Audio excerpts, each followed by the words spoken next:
Salam jumpa pemirsa. Kali ini kita sedang menyaksikan program acara L2 Show yang tentunya sangat mengedukasi dan juga menginspirasi. Akan saya pandu, yaitu saya Rona sebagai co-host, dan tentunya dengan host kita yang sangat trendy, yaitu Bapak Leles Sudarmanto.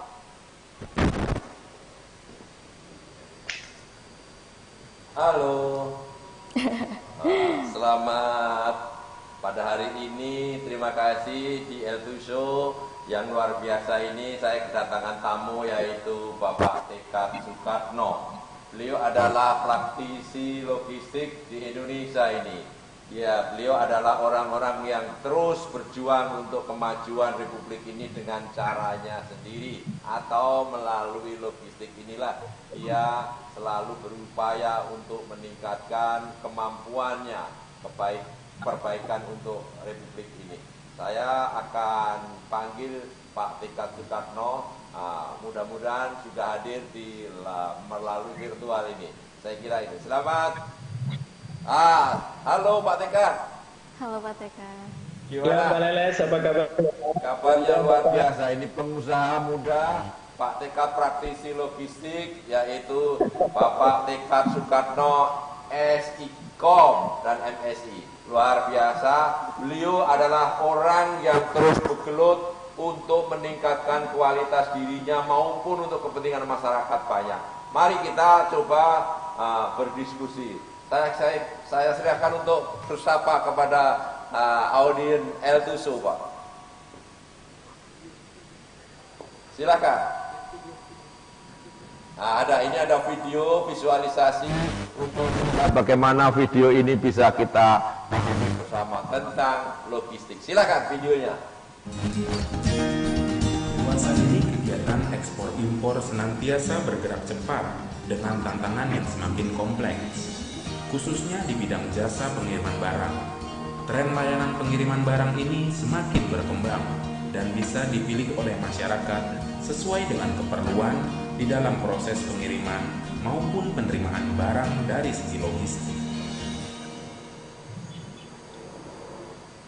Pemirsa yang berbaik hati, inilah kira-kira profil atau bagaimana mengatasi pandemi yang luar biasa COVID-19 belum hilang-hilang. Makanya dengan adanya kegiatan ini mudah-mudahan bisa memberikan pencerahan bagaimana kita bisa dapat informasi atau pembelajaran yang dari orang yang memahami tentang logistik. Saya kira gitu. Saya silakan Pak Tekad menjawab pertanyaan saya. Bagaimana mulainya Pak Tekad itu mengenal jasa logistik, kok sekarang ini bisa mengembangkan jasa logistik di Republik ini? Saya kira gimana kira-kira Pak Tekad? Silakan dijawab satu poin. Ya, terima kasih Bapak Leles. Pertama saya mengaturkan terima kasih untuk kesempatan yang diberikan kepada saya, di mana Bapak melalui program L2 Show menghadirkan saya untuk belajar. Dalam artian belajar ini barangkali juga bagian dari proses saya untuk meningkatkan kemampuan diri. Jadi terkait dengan bidang yang memang sudah lebih dari perjalanan hidup saya geluti, Pak. Jadi kalau berbicara logistik memang sangat menarik, Pak. Ini satu dunia layanan atau bisa dikatakan industri juga yang memang dari awal betul-betul menjadi khususnya buat saya sendiri. Jadi selepas saya sekolah SEMEA, sekarang SMK ya, dulu SEMEA. SEMEA tamat tahun 88. Kemudian beberapa bulan kemudian saya berkesempatan berkarir di salah satu perusahaan yang bergerak di bidang ekspor impor. Sebagai pribadi yang waktu merantau ke Jakarta, saya asli Wonogiri, Pak Leles. Jadi saya berpikir waktu itu, Pak, ini kesempatan saya berkarir di industri ini, di ekspor impor itu menjadi bagian yang betul-betul bisa saya geluti, saya tekuni, sehingga suatu saat nanti bisa berdampak buat saya pribadi juga di kesempatan persaingan luar biasa tentunya di perantauan. Jadi itulah sebenarnya niatan saya kenapa saya pada akhirnya terjun di industri logistik. Tentu saya bermula dari tahun 88, 89 itu terjun di bekerja berkarir di perusahaan ekspor impor, Pak. Ekspornya profil kayu, kusen-kusen kayu gitu, kayu meranti, kayu Kalimantan, diekspor ke Eropa, ke Amerika, kemudian impornya itu macam-macam juga, ada bahan-bahan lokal dan pendukung lem semacam itu. Sehingga dari aku, ya karena saya niatkan memang ingin belajar betul itu, tanpa juga kursus, jadi hanya learning by doing. Setiap hari saya di dokumentasinya, kemudian operasionalnya, sehingga saya memahami itu, Pak. Nah, lama kemudian berkembang, masuklah ke industri jasanya. Kalau tadinya saya di eksportir importirnya, saya masuk ke industri jasanya, mengurusi di pelabuhannya, di kepabiannya, seperti itu, Pak. Awal mulanya demikian, Pak. Jadi betul-betul hanya bermula dari kesempatan saya berkarir di sektor impor. Begitu, Pak, sementara. Ya, terima kasih. Luar biasa Pak Tekat. Suparno ini orangnya tangguh. Kalau nggak tangguh, kerja di logistik ini saya pikir repot. Karena kedisiplinan itu diperlukan untuk mengawal bagaimana barang jasa itu bisa sampai ke sasarannya. Apalagi kalau bicara ekspor impor, itu pasti kualitas SDM-nya harus teruji. Karena kita mengikuti bagaimana pola organisasi di luar negeri yang kita harus ikuti. Kalau enggak, pasti tidak bisa lagi untuk menjalankan ekspor impor. Oke, Pak. Saya akan menanyakan lagi kepada Pak Tekat. Karena tadi sebagian sudah diawali, ada sudah dijawab tentang bisnis awalnya Pak Tekat itu. Tapi tadi ada sedikit ekspor impor, Pak. Masyarakat kebanyakan kita ini belum banyak yang paham. Mungkin di Indonesia itu baru 0,0 sekian persen yang memahami bagaimana caranya mau ekspor maupun impor. Ini sebetulnya perlu digaungkan terus agar masyarakat Indonesia yang mungkin bicara yang menengah aja, saya pikir banyak yang tidak paham, Pak. Apalagi masyarakat yang di daerah-daerah yang sebetulnya kepingin ekspor barang produknya, tapi tidak bisa melakukan untuk ekspor itu karena kendala mungkin terlalu rumit. Kalau zaman dulu ekspor itu rumit atau impor itu juga rumit. Oleh sebab itu, dengan jasa model Bapak tadi bicara ekspor impor, mungkin bisa dijelaskan serumit yang proses itu bisa memberikan pencerahan kepada masyarakat. Iya, terima kasih Pak Leles. Kalau saya mau kembali flashback di tahun-tahun awal ketika saya terjun di industri ekspor dan impor dan jasa logistik, itu dulu orang sering mengenal istilah dengan EMKL, ekspedisi muatan kapal laut, ekspedisi muatan kapal udara, ekspedisi muatan kapal kereta api, begitu Pak. Kemudian dari tahun ke tahun, seiring dengan pergerakan barang yang semakin luas dari luar negeri atau dari Indonesia ke luar atau ke Indonesia, maka muncullah istilah freight forwarding. Kemudian sekarang ini lebih terkenal dengan istilah jasa logistik begitu. Ya memang kalau dibilang apakah ekspor impor itu rumit, kali ini Pak saya bisa jelaskan bahwa setiap kita tentu memiliki pemahaman yang berbeda-beda. Artinya ya karena tadi praktisi ekspor impor di logistik, tentu saya mengatakan sebenarnya tidak rumit. Yang rumit itu apabila kita melakukan kegiatan ekspor dan impor tidak mematuhi ketentuan yang ada. Masalahnya adalah kadang-kadang sebagian kita ini sudah mengatakan rumit, sementara kita sendiri yang tidak mengerti peraturan, yang tidak melengkapi dokumennya, sehingga katakan seolah rumit.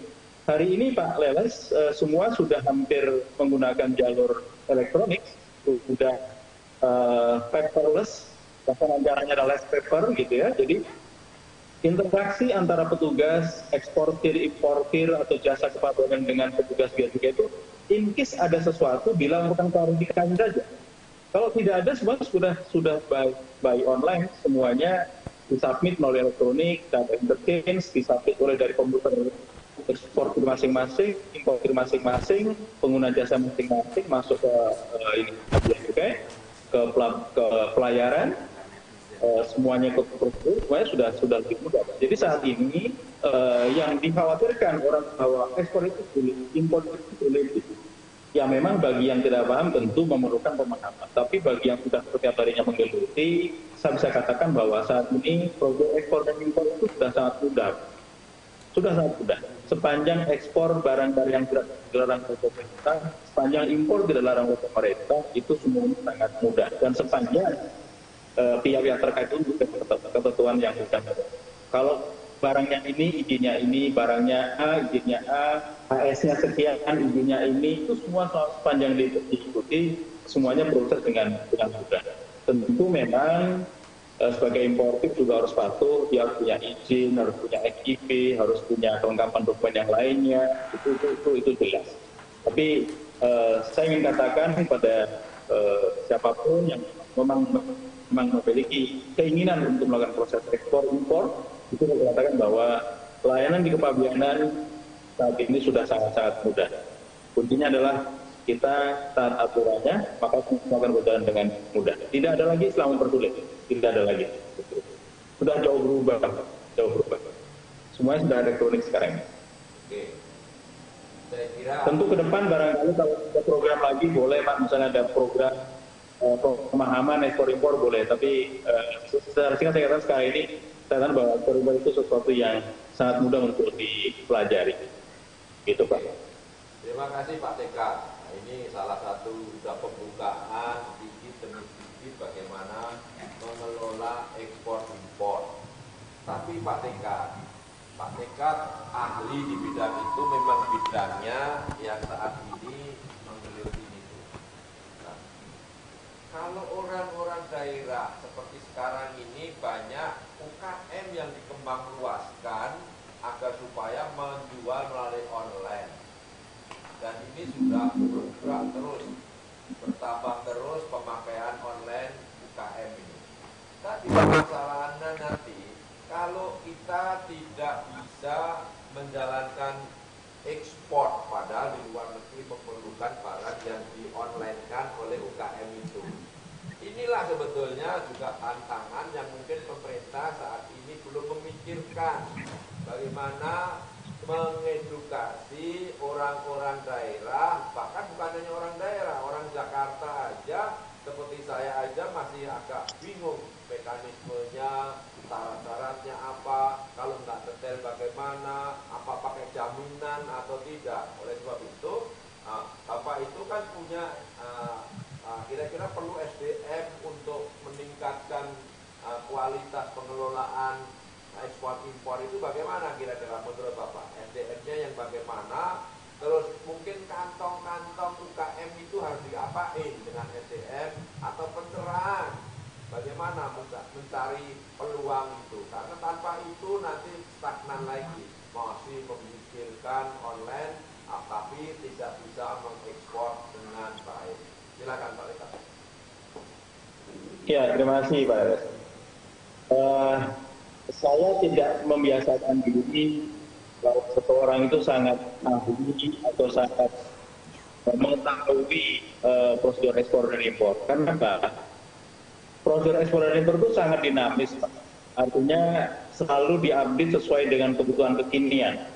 Termasuk bagaimana mempermudah saudara-saudara kita yang memiliki produk-produk rumah tangga, UMKM, makanan-makanan ringan dari Wonogiri, dari daerah-daerah lain, dari termasuk PMP, dan macam-macam itu.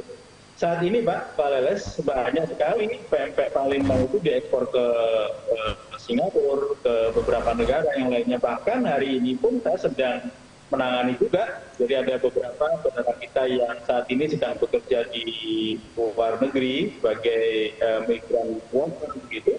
Ketika mereka menginginkan kiriman tempe goreng, ketika mereka menginginkan kiriman makanan dari daerahnya masing-masing, itu bisa kita jalankan itu. Jadi bagi saudara-saudara yang tidak memiliki izin untuk pengiriman ekspornya bisa menggunakan KTP, bisa menggunakan NPWP, Nah, jasanya nanti tentu memang untuk koneksi dengan kepabiannya agar para hakim menjalankan kewajiban dengan tujuannya tentu menggunakan jasa.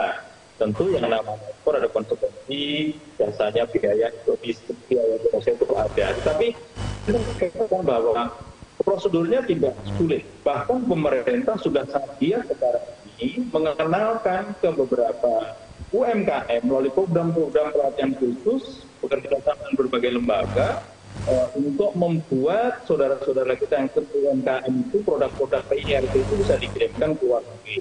Karena pangsa pasarnya besar sekali. Tentu menemukan pangsa pasar juga mudah. Tapi saat ini sudah ada sambal yang diekspor, sudah ada macam-macam lah makanan yang bisa diekspor. Tidak terbatas pada produk-produk industri. Tentu yang tentu industri banyak sekali makanan yang sudah diekspor. Lalu bagaimana dengan SDM? Kalian lihat bahwa ketika saya mulai terjun ke industri ekspor impor tahun 88-89, bisa dikatakan bahwa memang SDM masih terbatas. Karena apa? Karena belum banyak lembaga pendidikan, baik itu tingkat SMA, SMU, atau perguruan tinggi, yang mengadakan pendidikan khusus untuk itu. Tapi sekarang sudah banyak sekali, Pak. Sekarang sudah ada beberapa politeknik yang langsung concern memberikan pembelajaran kuliah di bidang ekspor dan impor ini. Bahkan sekarang pun juga sudah mulai digaungkan adanya kurikulum untuk SMK logistik. Kalau dulu sangat terbatas, tapi sekarang Pak SDM sudah semakin mudah didapati. Bahkan sekali lagi banyak sekali politeknik yang sudah mengatakan di bidang ekspor dan impor, perdagangan internasional, kemudian ini contoh misalnya ada perguruan tinggi yang khusus mengenai transportasi, kemudian perdagangan internasional itu sudah banyak sekali Pak. Jadi sekarang ini SDM ekspor impor dari lembaga pendidikan sudah tidak kurang, tapi memang ketika terjun ke industri nyatanya ya memang perlu pengalaman. Jadi kemampuan juga akan tinggi ketika terjun ke operasional. Karena bagaimana juga teori di bangku kuliah atau di bangku sekolah tentu pada saat implementasinya itu tentu ada beberapa hal yang harus disesuaikan dengan kondisi di lapangan. Tapi secara umum saat ini SDM di bidang ekspor dan impor sudah cukup banyak Pak Laras, sudah tidak kekurangan lagi. Kemudian terkait dengan produk UMKM saya katakan, saya sendiri kadang-kadang diminta oleh beberapa kelompok juga untuk memberikan pelatihan baik virtual maupun langsung begitu ya. Jadi sudah banyak juga pemahaman di mereka dengan cara-cara yang sederhana, yang mereka tadinya membuat dokumen bagian seperti ini diubah menjadi seperti ini. Bukan sesuatu yang belum dipelajari Pak Laras. Jadi SDM, insya Allah Indonesia sudah sangat mumpuni, Pak. Sudah banyak sekali SDM itu. Sekali lagi, kemampuan kita untuk bertambah, tidak ada yang dikatakan ahli, oh ini ahli, oh enggak. Bagi saya, semua itu berkembang sesuai dengan kebutuhan. Begitu Pak Laut.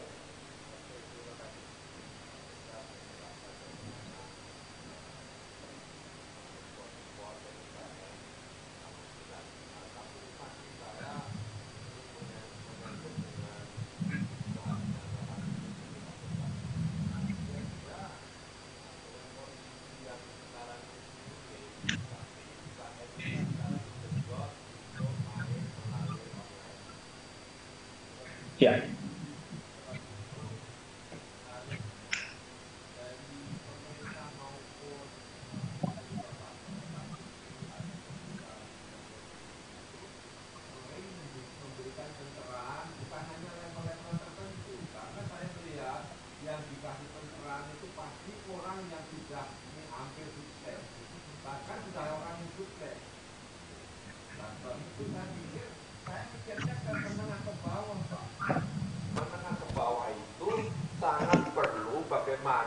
mengedukasi, merancang atau membuat kelompok-kelompok, mungkin kalau sekarang ada koperasi dan seterusnya, itu diarahkan juga menjadikan koperasi itu bermitra dengan logistik-logistik atau jasa-jasa ekspor impor ini agar supaya pengembangan itu bisa diteruskan. Oleh sebab itu bagaimana menurut Bapak masa pandemi yang agak ngeri-ngeri sedap ini bisa didongkrak dengan impor-impor melalui jasa Bapak atau mengedukasi masyarakat UKM? Terima kasih. Iya, terima kasih. Mohon maaf kalau tadi jawaban saya barangkali kurang lengkap karena para bapak agak kurang ini tadi sudah. Tapi memang sekarang ini Pak di masa-masa yang sedang tidak mudah ini, setelah masa pandemi ini masih berlaku hingga hari ini, kalau dikatakan apakah sulit, saya bisa garansi bahwa tidak ada yang berani mengatakan mudah dalam situasi seperti ini. Khususnya sejak awal tahun 2020 hingga sekarang pun juga masih banyak juga yang memang masih pada kondisi yang sulit juga. Tapi selain juga ada juga yang masih cukup berhasil memanage situasi ini dengan perjalanan juga dengan sebaik-baiknya.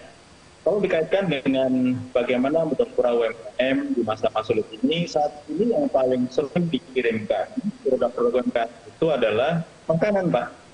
Jadi memang di era yang sekarang ini makanan banyak sekali dibutuhkan di luar negeri. Belum lama ini di salah satu kelompok yang saya juga ikut, kadang-kadang juga memberikan pencerahan begitu. Bahkan ada Pak yang dari Jawa Timur sana belum pernah bagaimana itu ekspor, belum pernah itu dokumen ekspor, tetapi ketika diadakan pelatihan kita informasikan di sini akan ada pelatihan jam sekian mulai online, gitu. Mereka gabung hari itu, kemudian dikenalkan juga dengan meet and greet dengan prospek pembeli di luar negeri, begitu. Langsung dia bisa kirim teri, bisa kirim tempe orek dari Jogja itu ada, dan sambal itu ada Pak. Jadi tidak melulu kepada saudara-saudara pemahaman ekspor. Justru sekarang ini kelompok-kelompok tertentu, beberapa praktisi, beberapa teman yang rela untuk berbagi itu menyasar pada kelompok-kelompok yang sangat-sangat belum paham sama sekali, baik itu online maupun offline. Jadi tidak usah khawatir kalau Pak Leles punya komunitas yang memerlukan pemahaman lebih lanjut impor itu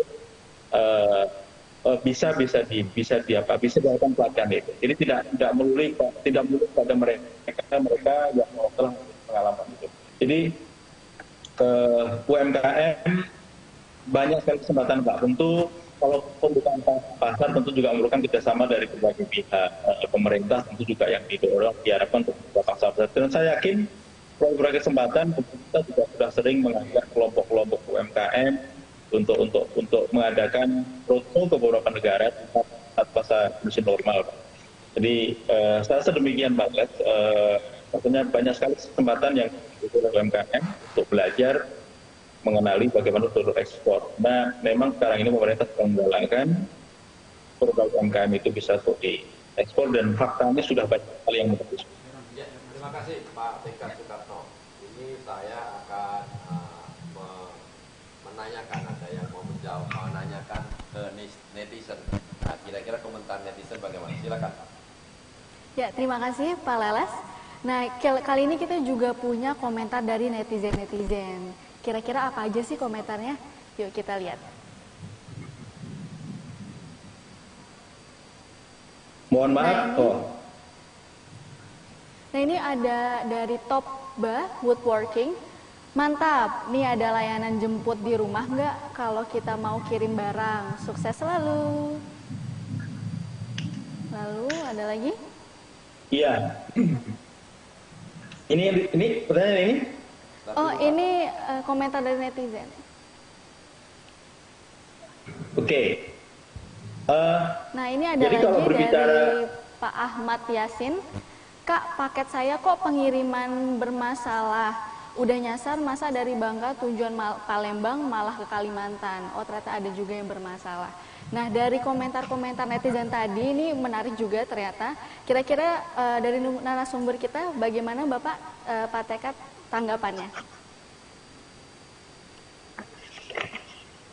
Yang pertama tadi itu ya, ini mohon maaf kalau diulang kalau kurang jelas. Pertama tadi, apakah ada layanan jemput rumah? Betul. Saat ini, kalau ini istilah umum dulu. Beberapa tahun lalu, ketika awal-awal masa 80-an atau masih di bawah 90-an, itu dulu ada istilah demikian. Dulu ship follow the trading, artinya trade follow the ship. Perdagangan yang mengejar di mana kapal berada. Saat ini setelah era tahun 2000-an ke sini sekarang sudah berbalik. Jadi sekarang ship follow the trade. Pengiriman lah yang mengejar di mana barang-barang itu berada. Sehingga kalau Pak Leles dan teman-teman kita di dekat-dekat tempat-tempat kita sudah banyak sekali tempat-tempat pengiriman. Kalau dikatakan pengiriman, ini saya harus jelaskan agar Bapak Ibu teman-teman tidak salah memahami. Sistem pengiriman itu ada yang polanya retail, tapi ada yang polanya bulky. Nah, kalau yang tadi dikatakan apakah ada jemput ke rumah, itu sifatnya adalah yang retail. Atau dalam istilah tradingnya C2C, klien to klien, perorangan pengiriman. Itu ada. Setiap hari teman-teman kita, saudara-saudara kita yang bekerja di logistik retail seperti yang sekarang berada di mana-mana itu tugasnya mengambil, menjemput barang kiriman, hanya pengirim customer hanya kirim data, Bapak Ibu akan kirim ke Kediri, bangsa sekian karton, sekian kilo, tolong diambil, itu akan diambil ke rumah. Itu pasti bisa bisa dijemput gitu. Jadi tidak ada khawatir, itu pola retail. Nah, yang digambarkan dalam proyek itu ada konten itu ada pokoknya bulky itu masuk ke industri. Nah, kalau tadi pertanyaan kedua, bagaimana kok kiriman kalau memang bisa nyasar ke Kalimantan? Itulah perlunya pemahaman. Jadi kadang-kadang yang namanya handling error, human error, kadang-kadang perlunya menuliskan alamat itu dengan jelas. Kadang-kadang ada juga yang pengguna jasa kadang-kadang tidak perlu dikirimkan dengan jelas karena tidak menutup kemungkinan. Contoh saja kan nama kota kadang ada yang sama antara satu kota dengan lain dengan yang lain. Contoh Jalan Jenderal Sudirman kan tidak hanya di Jakarta saja. Kadang-kadang ada yang jadi semacam itu. Tapi apakah ini kesalahan dari si pengirim atau karakter? Ya, tentu perlu diverifikasi apakah yang salah tujuan itu dimanapun ada itu terjadi. Oke, Pak. Terima kasih, Pak Tingkat, luar biasa. Acara ini mencerahkan kita semua bagaimana di musim pandemi COVID-19 ini kita bisa memberikan pencerahan kepada siapapun, khususnya para UKM yang mau ekspor impor dan seterusnya. Mari kita terus untuk bergerak, jangan lelah untuk melawan COVID-19. Ini waktu kita terus tidak bisa mundur lagi. Semangat terus bersama El Tuso di Cipiling dan bersama kami dengan ada di Rona, saya Rana. Ya, oke. Mudah-mudahan kita bisa terus berjalan ke depannya untuk acara El Tuso. Selamat. Sampai jumpa. Terima kasih Pak Leles. Selamat ketemu.